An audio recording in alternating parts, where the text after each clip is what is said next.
A laptop computer was found in the city sewers on Monday, April 22nd of 2013, after screams were heard echoing from below. As far as authorities could tell, there was no owner. All picture files on the hard drive were corrupted, and forensics failed to reconstruct all but one of them. The reconstructed photo partially revealed a terrified man in his late teens or early 20s, and some sort of face behind him. Analysts have disputed whether or not that actually is another face, or simply noise created as a result of the reconstruction of the photo.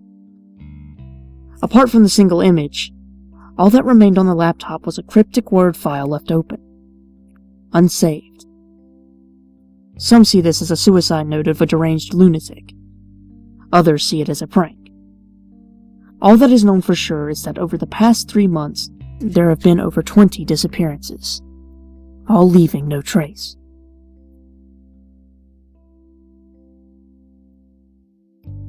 I just hope I can finish this. I need to tell it. I can't not tell it. But I don't have time to finish it. And that's what's horrifying, because if I don't tell, then it might get the rest. I have to. I'm on very limited time, but I'm gonna be as detailed as possible, so it doesn't get the rest. Please bear with me. Please listen to me. I guess it all started 3 months ago, when we found that secret room. The room in the sewers with the trap door under the rug. When that happened, everything went wrong. But I'm getting ahead of myself. I have to tell the full truth or else it will get the rest. I'm 19 years old. Me and my 3 best friends have always been fond of the sewers. We would go down there and explore. At first using rope, then chalk signs, then nothing at all as we learned every twist, turn, and passage to the point where we could find our way around in pitch darkness. Something we've had to do on at least 3 occasions when our flashlights died. Now, what's strange is that we never found the room. It was when James asked to join us that the room was discovered. James is more of an acquaintance than a friend, but we often find him hanging out with us. We never told him about our excursions to the sewers. Most people thought of it as strange. We had known James for probably 6 months before he overheard us speaking about the sewers. Of course, he wanted to know what we were talking about, so we told him about how we went down in the sewers every now and again to explore. He, of course, wanted to join our next expedition. We said it was fine and went early the next Saturday. James wasn't very good with the darkness. We found that out the hard way. Or maybe it was just the darkness coupled with claustrophobia. I don't know. But once we got to the deeper levels of darkness, when the daylight ceased to exist, and the tunnels became black, he began to hyperventilate. At first, it was almost unnoticeable. His breathing got quicker, and he moved closer to me. Then, without warning, he began to breathe wildly, and he dropped his flashlight. It hit the ground and went out. And just like that, he was sprinting and screaming for help down the dark tunnels. We chased him, following the screams. We started to lose our sense of direction. We went deeper than we thought possible. We thought we knew these tunnels. But there was one small niche that we had never noticed before that led to an even older series of tunnels. We had to crawl on our stomachs to get through it, and it had opened into a tunnel not much bigger than that. We had to crouch down to the point of being on our hands and knees to traverse it. It's in those same sewers that I'm sitting in now, with hundreds of white Christmas lights strung up around me and stretching down the tunnel. These won't last forever. The battery I'm running them off of can only keep them lit for a few hours. but they keep me comfortable and serve as a warning. That thing can't stand to be in the light. It's coming for me, I know it, but the lights will go out before it can get to me, so I'll know. I'm hiding here because this is the last place it will expect me to go. It's looking for me, but it wouldn't think that I would go into its sewers, in its very backyard. I know that it'll find me, and soon. But I just hope that this will prolong the inevitable. Long enough for me to get my story out. I've got my phone programmed to dial 911 in 2 hours, and I've got a camera with night vision ready to record when it shows up, so the cops will know to stop it. I just hope they can. We eventually tracked down James. He was sitting outside a big rusty door. It looked like it hadn't been touched in years. Somehow we convinced ourselves to open it, and oh my god, if we hadn't, this crap would have never happened. If not for that stupid door. Oh my god, I'm gonna die, and I have to stop. Panicking won't help anything. I'm past help. Have I told you our names? There's me, Kurt, then James, Alan, Josh, and Chris. Writing these facts helps me calm down. Just bear with me. I'm almost there. We went in the door. That was a mistake. In the room was an ancient chair and a threadbare rug. Not much else except a table full of disturbing instruments and a calendar. The calendar was old and faded, in a dark yellow, but I could just barely make out the dates in the faded ink. The calendar was dated for 1903, over 100 years prior. The table had what looked like torture tools set on it. I had recognized a thumb screw. Josh cut himself on some kind of twisted knife hook thing, hammers and nails. I shudder thinking of what some of these instruments were used for. There was what looked like the remains of a skeleton on another table in the corner of the room. A rectangular table with metal rings at each corner, and decayed ropes through those metal rings. I felt sick.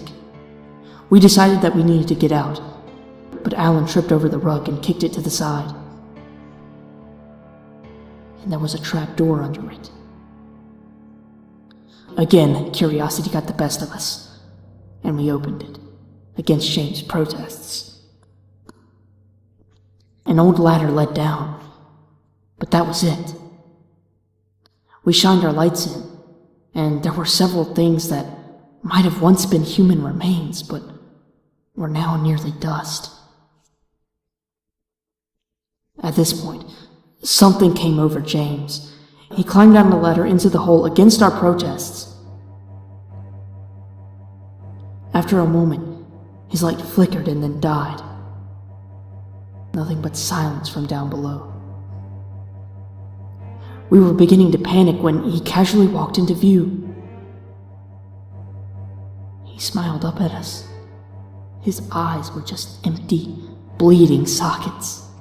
We all just stood there in stunned silence, and then our lights wavered and flickered out. Mine flickered back on for a split second, and we saw some thing standing behind him. I don't know what it was. Wait. Yes, I do. It was it. The thing that's been hunting me and my friends. It looked very angry. It looked horrifying. It was composed of dead blue skin and a decomposing face. I could see its skull through its cheeks. It looked female. It had long, decayed hair and a bony frame. What looked like slashes in its dead cheeks, and gashes around its empty sockets. It was the most terrifying thing that I have ever seen in my life. I think that if I would have seen it for more than a split nanosecond, I would have gone insane. Or dropped dead. The light lasted for a fraction of a second. A fraction of a second that has haunted me every minute of every day since then. And then everything was dark, and James was screaming. I ran, everyone else ran too, but I was the first. We scattered, floundering in the dark, in the unknown. I don't know how long I was down there. It felt like centuries. Eventually, I made it to the surface. It was pitch dark and in the dead of night. I remembered that we had gone during the early morning hours. I went home. It was 4 o'clock in the morning. All I remember is turning every light in the house on, blasting cartoons on the TV, and passing out. The next day, I figured out that only Alan and Chris had made it out the previous night. We went to the police, and they organized a manhunt. 20 people went into the sewers that night. Me, Alan, and Chris were not among them. We vowed never to step foot in those tunnels again. The manhunt never found that room. We never told them about it. We agreed to tell them that we had found a section of the sewer that we hadn't explored before and gotten separated and lost. The search was unsuccessful. After a week, the police were forced to call it off. And the rest is history. Over the past several months, everyone who went in those sewers has disappeared without a trace. Alan, Chris, Con. I'm the only one Oh God, I think a light just went out. The darkness is coming, and I think I can see her, or whatever it is. I'm the only one left who went into those sewers. They need to find the room, and shut the trap door, and shut the other door, so it can't get out. Oh God. The lights are going out. Oh God. Oh God, oh God, oh God. Look for my camera and shut the doors. Please, you have to. Police found a dropped camera deep within the sewage tunnels. No one has spoken about what footage is on the camera, and all to see the footage have committed suicide soon thereafter. Police are currently working with city records to conduct a coordinated search of the sewer system to find the location spoken of in the file. Detective Alexander Sheridan sits in front of the television. He had requested a copy of the tape that has so disturbed anyone who has watched it. And now he has it. He feels an apprehension building. Should he watch this? Some think it's cursed. However, Sheridan is not a superstitious man. He puts the tape in and presses play. A young man comes on the screen. The same from the picture. What he is screaming is mostly incoherent, and what Sheridan is able to make out is simply more of the same of what he said in the Word document. Close the doors. Suddenly, the lights flash out spectacularly, and there is a small glimpse of the laptop before the camera goes dark. What ensues are some of the most horrifying screams that Sheridan has ever heard, but he only barely registers these. He refuses to believe what he thinks he saw. To be sure, he rewinds the video and plays it again, and again, and again. Finally, he pauses it, and goes forward frame by frame until he sees the image he feared. Just as the lights flash for the final time, there is a woman grabbing the young man, except he is not sure that she is a woman. It has no eyes. They look like they were gouged out at some point.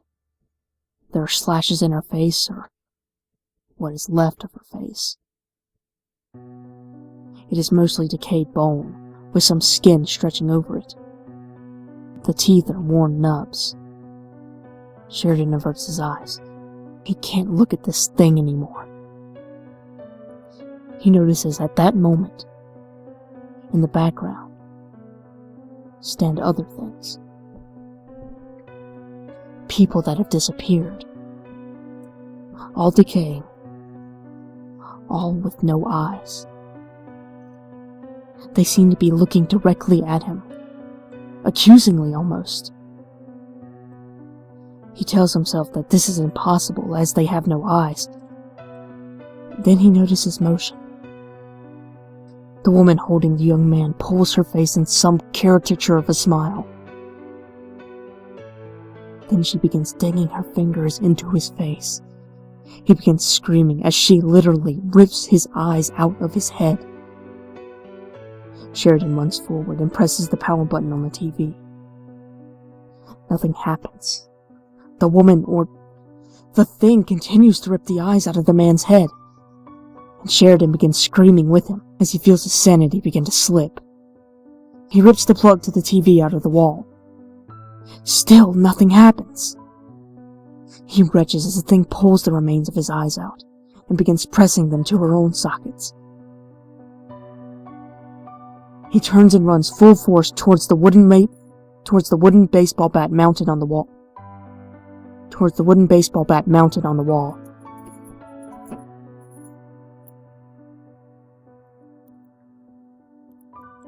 Turns and runs full force to the wooden baseball bat mounted on the wall. He grabs it. He intends to destroy the TV. As he runs back towards the television, he raises the bat. Just as he's about to swing to destroy the screen, the thing winks at him with its new eyes. Whatever vestiges of sanity are left in Alexander Sheridan shatter at that moment. He drops the bat and stumbles backward into the next room. All he knows is that thing knows where he is and how to get him. And he knows that he doesn't want that to happen. As he presses the barrel of his police-issue Glock into his temple, he vaguely recalls some urban legend or quote or something he'd heard somewhere about how if someone dies a violent death, their spirit stays there, angry, forever. He squeezes the trigger. On the television screen, all that is seen is a terrified young man in a bright flash of light, nothing more.